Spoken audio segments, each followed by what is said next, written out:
Dad, come quick! What is this? I stared at the garden in disbelief. The vegetables we had worked so hard to grow were almost entirely gone. Brian rushed over, just as shocked, but our ninth-grade daughter had a different reaction. We need to give the culprit a taste of their own medicine. Mom, it's time to fight back. Her words ignited a fire in me. I can't let her see me this defeated. My name is Jessica. I live with Brian and our ninth-grade daughter. I used to work in an office, but now I'm a farmer.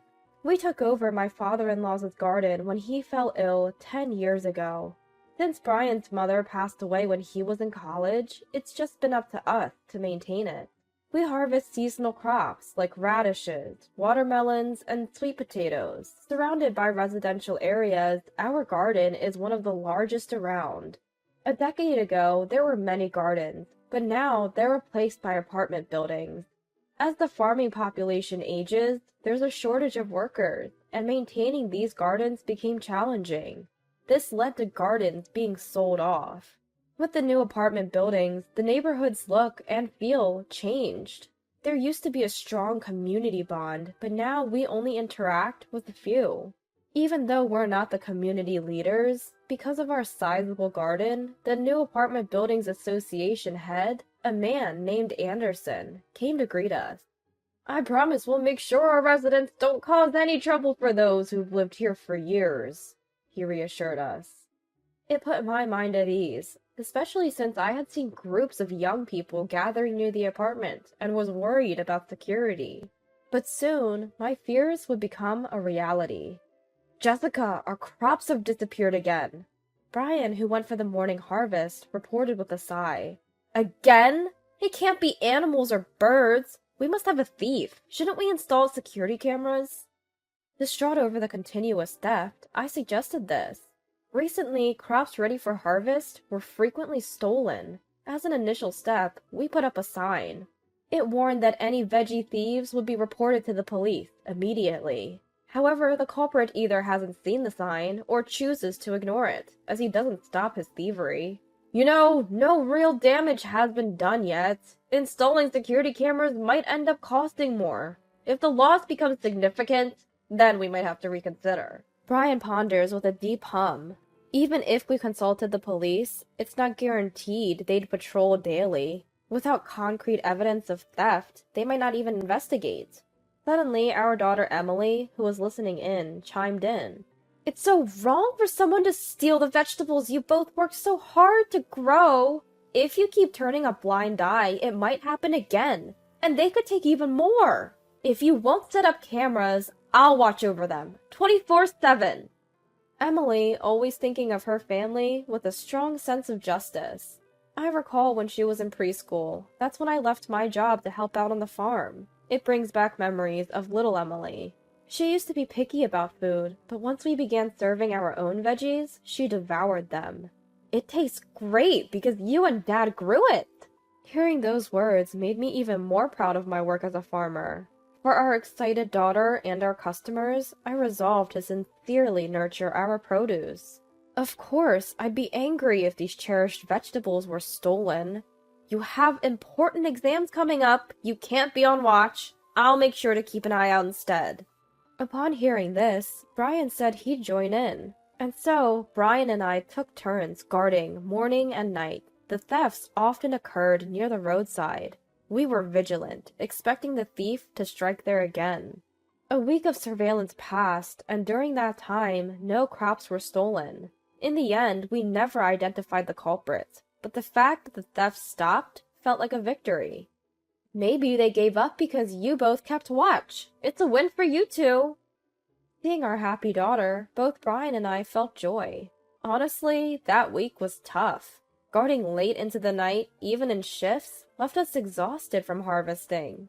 Finally being able to sleep soundly felt like a relief. Yet, a few days later, the crops were stolen again. Hey, Dad! Come over here! What is this? I went out to the garden early in the morning and was left speechless. The crops that should have been there were completely gone. Today was supposed to be the final day of harvest. Losing the spring cabbages was a big blow. Both Brian and I were too shocked to speak, but our daughter, Emily, reacted differently. We can't just stand here. Whoever did this needs to pay. Mom, it's time to fight back. Even though she must have been shocked as well, Emily was trying to cheer me up. I couldn't let my daughter see me in this pitiful state. A sense of determination rose within me. You're right, Emily. We can't sit around feeling sorry for ourselves. We decided to install security cameras as our first step.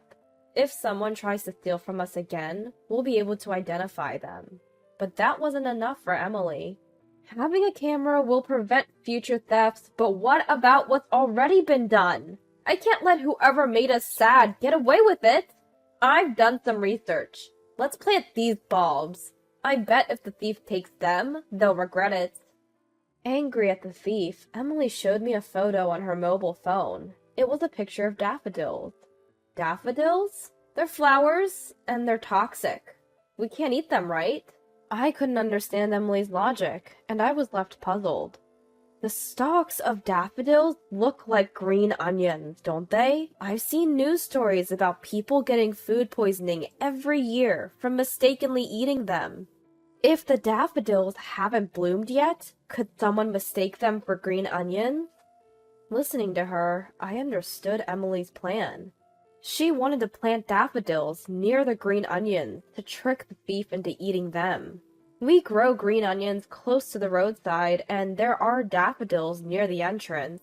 It seems Emily wants to transplant these daffodils during the green onion harvest season. I couldn't imagine anyone confusing the strong-smelling green onions with daffodils, but there's a chance the thief might not notice the difference if they come at night. Daffodils are poisonous plants that can cause vomiting and headaches when ingested. Indeed, if the thief eats them, they might be in for a rough time. But aren't there cases where people died from eating daffodils? What if the thief is an elderly person, and by some chance, they end up dying? Brian seemed less than enthusiastic about Emily's suggestion. Then Emily started speaking like a detective.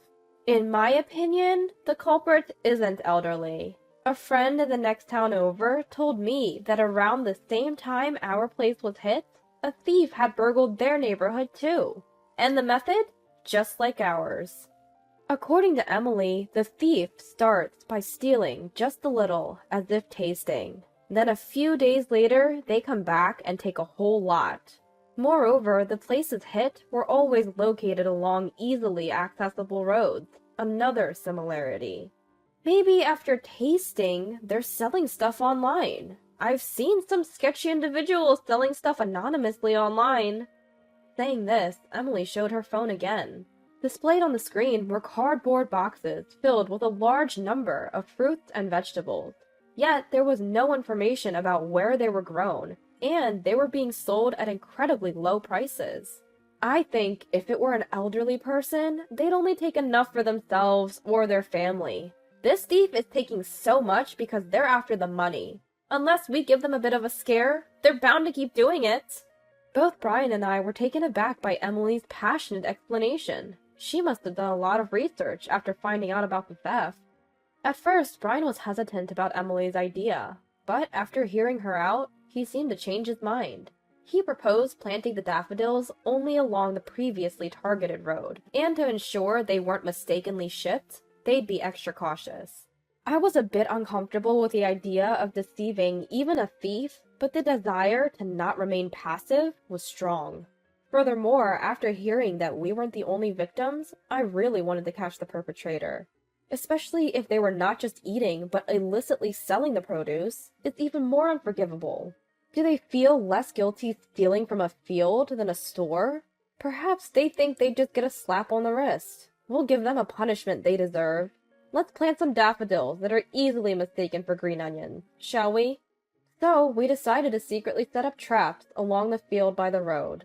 One day, Anderson and his wife Michelle, whom we hadn't seen in a while, came to visit.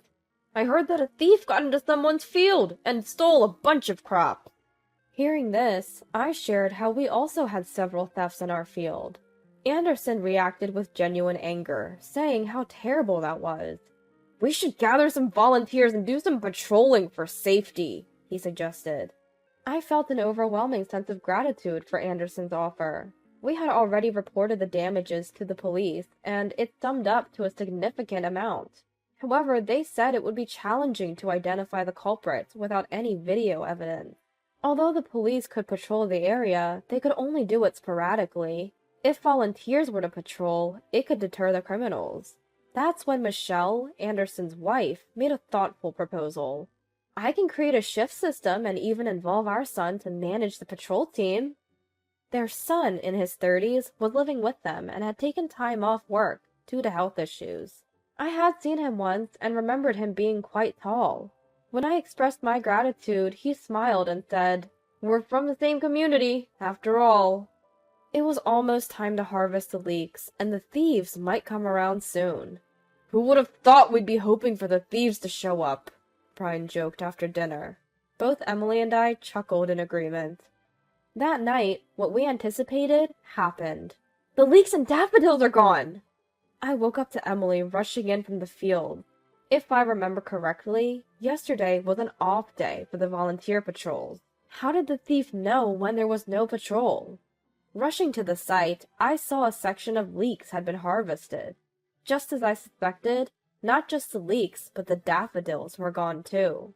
From the looks of it, they probably just took enough for a taste test. "Let's check the cameras. The thief should be on tape," Brian said. Prompted by Brian's words, I decided to review the footage. In the video, a tall man could be seen entering the field. Then, a woman who seemed to be his accomplice got out of the passenger side and began loading the harvested leeks into their vehicle. We had strategically placed the security camera where it would be hard for the thieves to spot. Unaware of the camera's existence, they boldly committed the theft. "Wait, isn't that—" I'm taken aback, my hand instinctively covering my mouth. Brian, too, watches the footage with a stern expression. That evening, the sound of sirens leads me to check outside. An ambulance is parked in front of the apartment building. Being carried on a stretcher is none other than Anderson.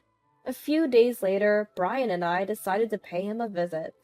"If we don't come back, please call the police," I request of Emily, deciding to take a voice recorder, just in case. 1 week after our greens were stolen, we visited Anderson's house. Once inside the living room, I asked, "We saw you on the stretcher. What happened?"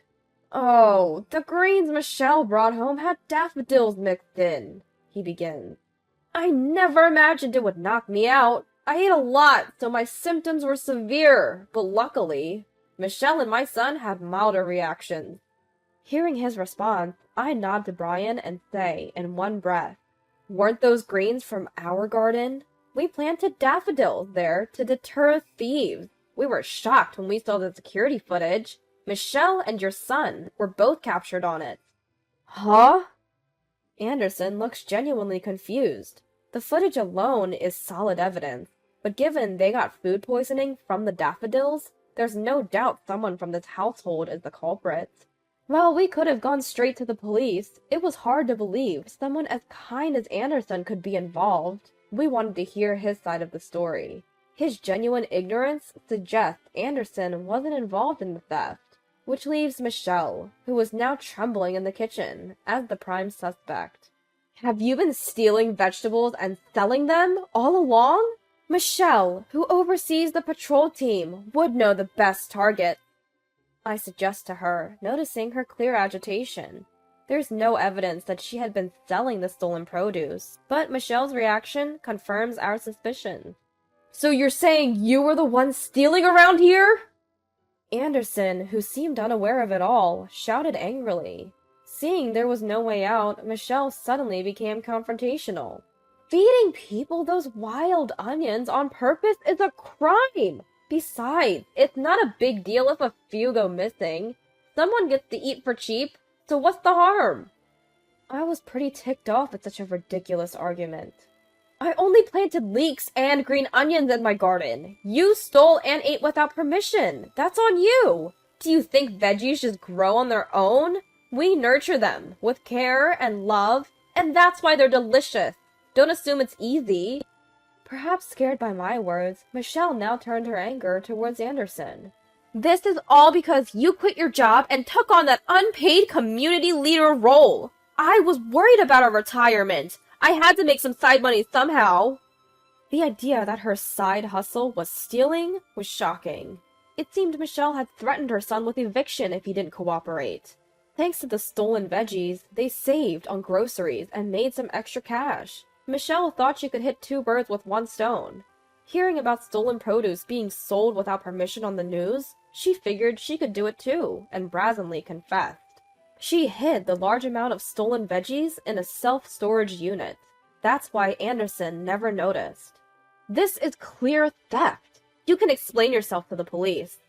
Please, don't call the police! I beg you! She pleaded with me, but of course, I had no intention of not reporting to the police. Call the police! Please!